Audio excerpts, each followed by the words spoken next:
high visibility with a 10-minute install. You really can't beat this for any trucks that are doing state work or landscaping work or anything like that.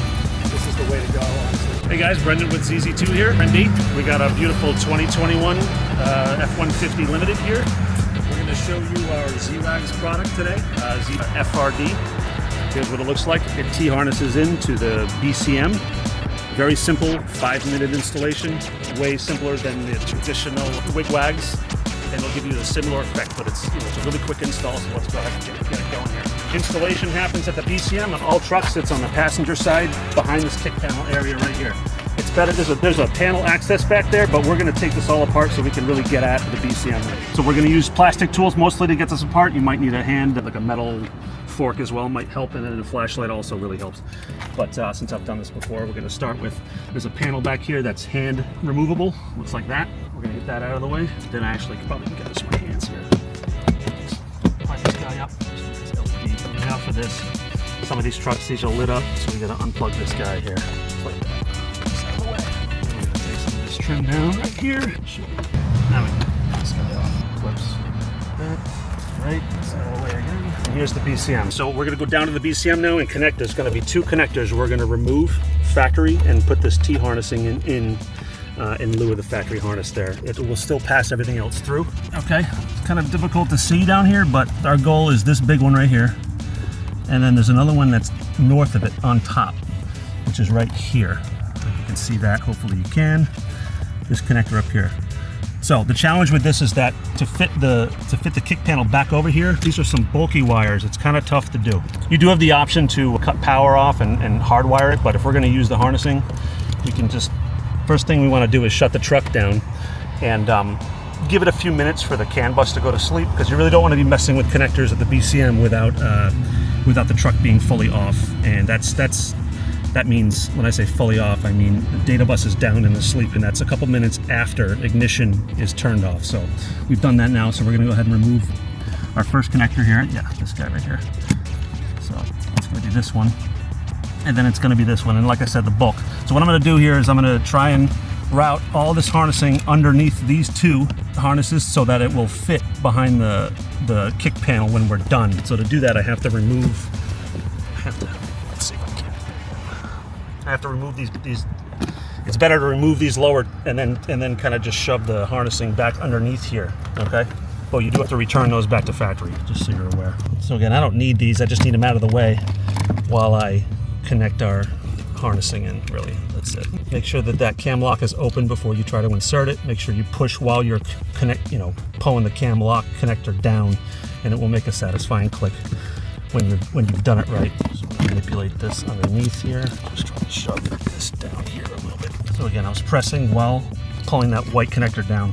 This, I'm just gonna shove that down there like that. And then these guys go back. I really no other way to fit these connectors.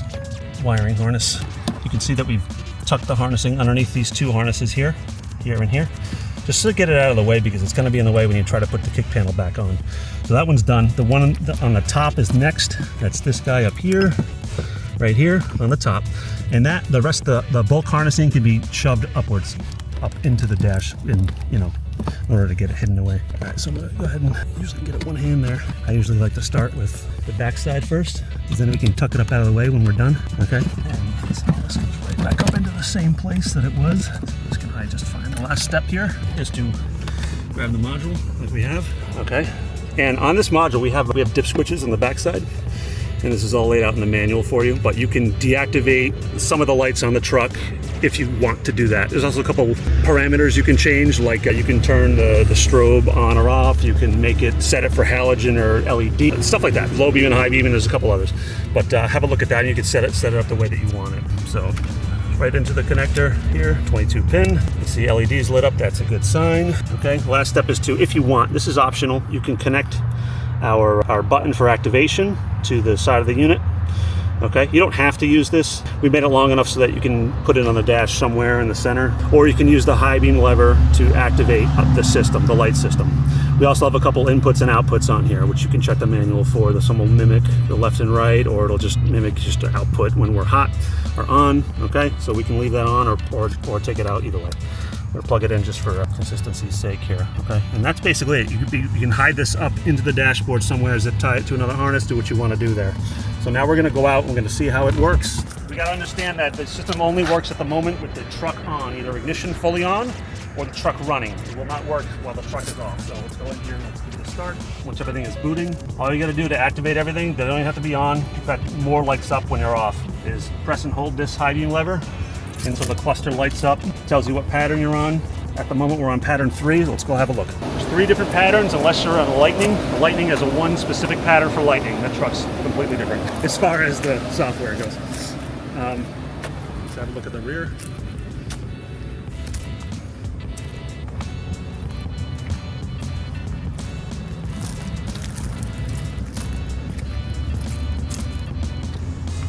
Some of these trucks have the blinkers built in with the tail light. I don't think this one does, but we have a setting for that which you need to adjust. It's on a dip switch 6.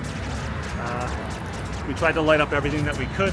Everything that's on the bus is typically, on the data bus, is typically accessible. To change a pattern, you can use the press button switch. While it's on, you just press the button once and release. Or if you're using the high beam stock, basically you have to put the blinker on, then hold it, it'll change, and then clear the blinker. We should be on pattern 2 now. And then again, to go to the next one, same thing. We're pressing and holding while the blinker's on. And that's it, I think that's all. High visibility with a 10-minute install. You really can't beat this for any trucks that are doing state work or landscaping work or anything like that. This is the way to go, honestly. Not activating any relays, we're just activating MOSFETs on the BCM to activate the lights, just like they would factory via a diagnostic mode. That's it. So it's not going to do any damage to any equipment in the truck at all. We have engineering on staff.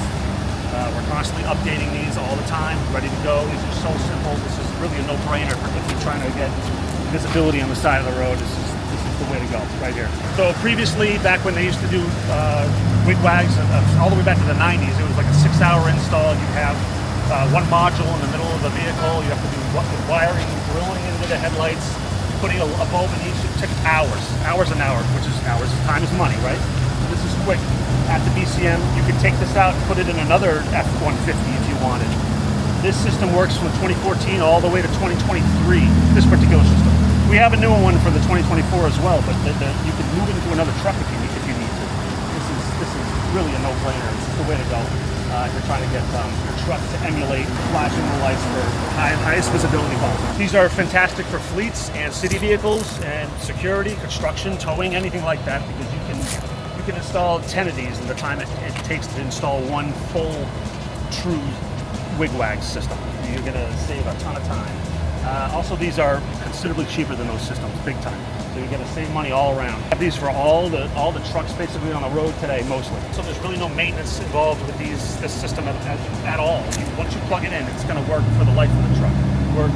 We're sending data signals that are factory forward data signals. So there's nothing to go wrong unless it happens immediately, which is extremely rare. This is the way to go. There's no replacement. You don't got to come in and have something maintained or updated. A wire gets broken. We're not running anything at all. You can access the whole installation in one corner of the truck.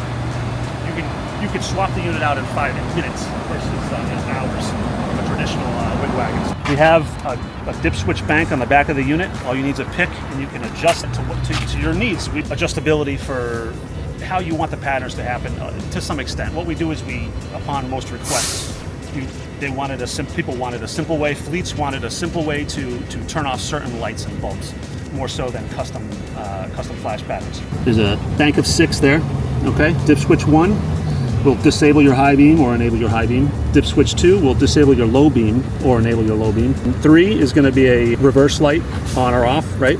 4 is for halogen equipped trucks. It's a slower pattern basically, right? Or LED, which is a faster pattern. Okay. 5 is a strobe mode, which I can show you right now. Right now, I believe it's off. We're going to turn it on. And that goes from regular patterns, and it inserts kind of a strobe left, right, left, right, left, right, and then goes back to the pattern while it's on every pattern. So I just turned it on. Let's go look at that now. We can compare it with the last setup. So you can see every about 5 to 7 seconds it does its pattern, but then it goes to a strobe type of mode, and then it goes back to the pattern. And this keeps repeating. Same goes to the back of the truck. Same idea. And you can turn you can turn this on or off. back to the pattern. Dip switch 6 is for some of these trucks, since we know that some of the housings are different in different trucks. Sometimes in some of the Super Duties and other vehicles, it'll be the blinkers will be tied in with the brake light, and this needs to be addressed in data. So if you if that's the case, dip switch 6 on. Otherwise, dip switch 6 typically will be off. This is just kind of a setup situation here. With the new ZW-FRD, we have inputs and outputs, a set of. So a ground, just in case you need a ground for anything. Not really tied, it's just tied to ground, okay? We have let's find our input 1. If you have upfitter switches, like in some Super Duties, you could tie this directly to an upfitter switch and activate the system by sending this a 12-volt signal to this, which would be, usually it's in here in the corner is where the wires for the upfitter switches are located. Usually in Super Duties is where you're going to see that, not an F-150 like this truck here. We have an input 2. This is another ZZ2 first. This is a trigger for plow mode, what we call plow mode.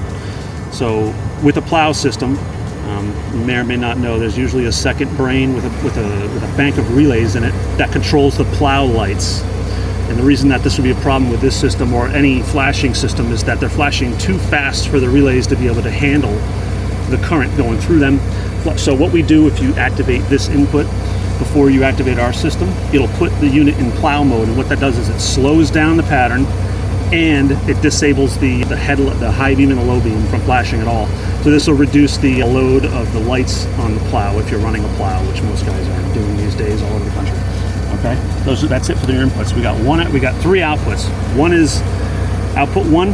This is hot whenever we're active. So right now this is putting, since we're active, you can see the LED going. We're active on pattern 1. This is hot right now. It's sending a 12-volt out. In case you want to connect it to another input for another lighting system, it'll turn on when we turn on. So you don't have to put a second switch in for your other system.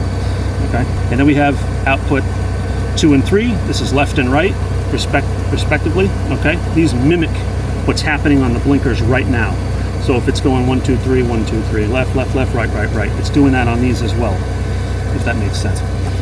So this is also, if you have like some trucks, they have LED strips inside their wheel wells, you can power those and have it go in succession with the lights, which is a really cool feature. Big wheels and they're up to here, and they got LEDs inside the wells. You could run that system connected to our outputs, and then it would mimic what the blinkers is. So it'll kind of go with the theme of the flasher as it's going, which is absolutely awesome, super awesome. So before in the 90s and beyond, they would put in for a ZWAGZ system. You have the drill holes in every headlight, put a bulb in every headlight, front, back of the truck, run wires all the way to a central location, to a brain. It's a 6-hour install. We're talking over $1,000 typically for the system plus labor, right?